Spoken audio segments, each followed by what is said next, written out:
I came up on the roof and I was absolutely horrified. Stripped of its lead by thieves, a roof repair bill expected to cost around £40,000. It was during the course of the night, and even with the former vicarage nearby and somebody living in it, it was amazing how they actually had the nerve really to tackle this sort of job and get away with it when you think how long it must have taken them. What happened to St Andrews in Cheddar is not an isolated incident. Dozens of churches around the region have been targeted in recent years, which is why the Somerset Churches Trust is now giving out grants to help install roof alarms. St Peter's in Porter's Head, one of the first to benefit.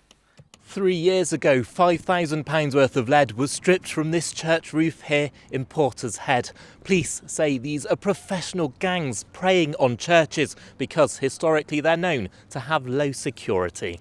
My message to any thief or potential thief is the church is fighting back. We are finding ways of ensuring that our assets are covered, which is important. Basically, the camera system will detect movement.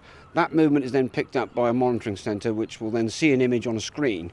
If they see it's a person, they'll take the appropriate action.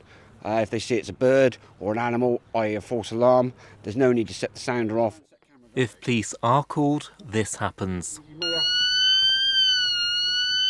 Despite the extra security, the churches are keen to stress they are still open to all, even the thieves. If they'd come to our door and said we need money for Christmas for our families, we would have found it for them. Next time, come and ask, and we'll see what the church can do to help. We're not closing our doors, we're not putting up the barriers. We are wanting to be hospitable and open because that's an important part of the gospel. Any church in Somerset can now apply for a grant towards the cost of installing an alarm to try to show these gangs their roofs are not for the taking. Lee Madden, BBC Points West.